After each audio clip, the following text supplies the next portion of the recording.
qui manipule les masses et particulièrement la jeunesse. Et ce raisonnement infantilisant ne correspond pas à la réalité.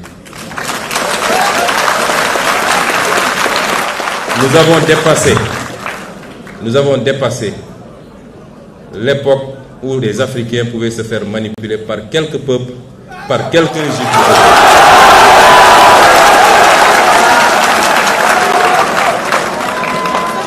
Et ce sentiment qui se manifeste aujourd'hui s'est toujours manifesté des indépendances à maintenant.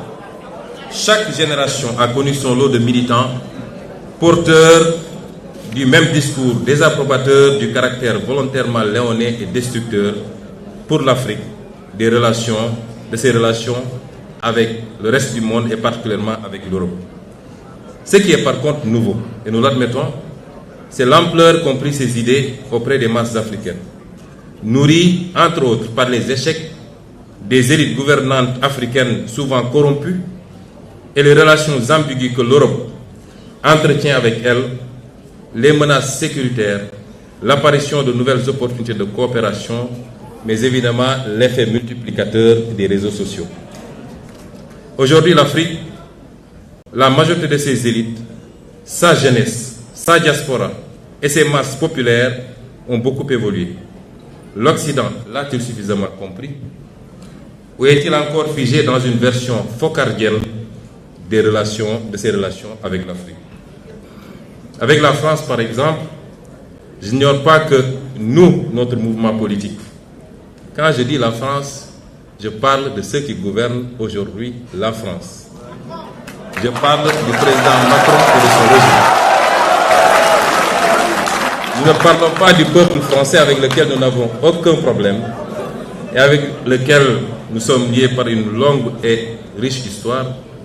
Et je ne parle pas de toutes les élites politiques françaises, ni de la société civile. Je parle de l'élite gouvernante actuelle. Cette France, je n'ignore pas que pour elle, nous avons été, et peut-être nous le sommes encore, malgré notre élection démocratique par le peuple sénégalais, dépeints sous les traits d'un mouvement et d'un leader terroriste, islamiste, violent, populiste, anti-occidental, pro-russe. Je ne parle pas de vous. Vous partagez ce soir avec moi.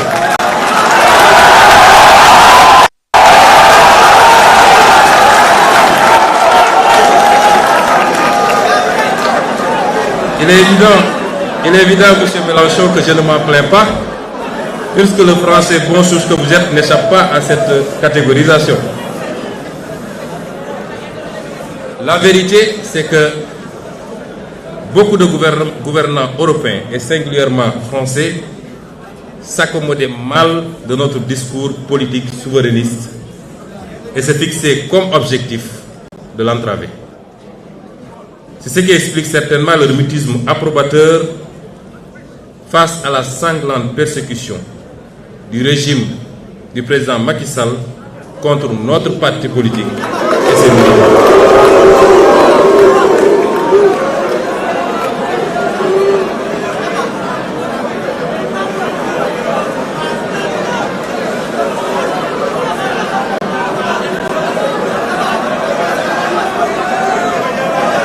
Monsieur le Président Macron,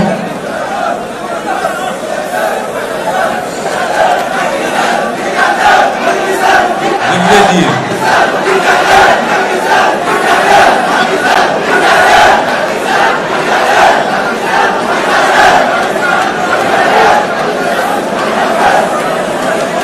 cher Jean-Luc, ce tableau semble assez sombre.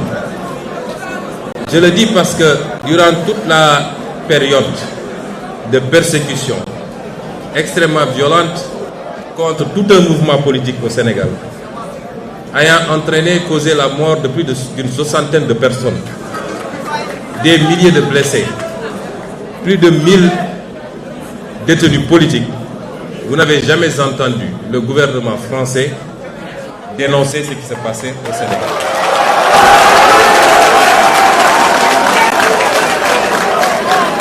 Vous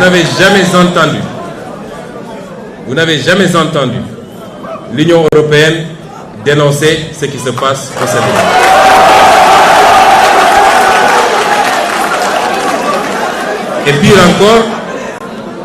Et pire encore, c'est au pire de ces persécutions que le président Macron accueillait le président Macky Sall pour le féliciter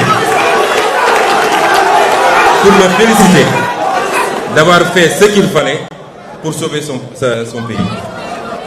C'est une incitation à la répression, une incitation à la persécution et l'exécution de Sénégalais qui n'avaient de crime que d'avoir un projet politique qui était majoritairement celui des Sénégalais, et ce qui le confirme, c'est l'élection dès le premier tour à plus de 54% de son Excellence le président Bassirou Diomaye Faye. Je voudrais faire une précision. Les propos que j'avance sont les propos de Ousmane Sonko, président du parti Pastef les Patriotes.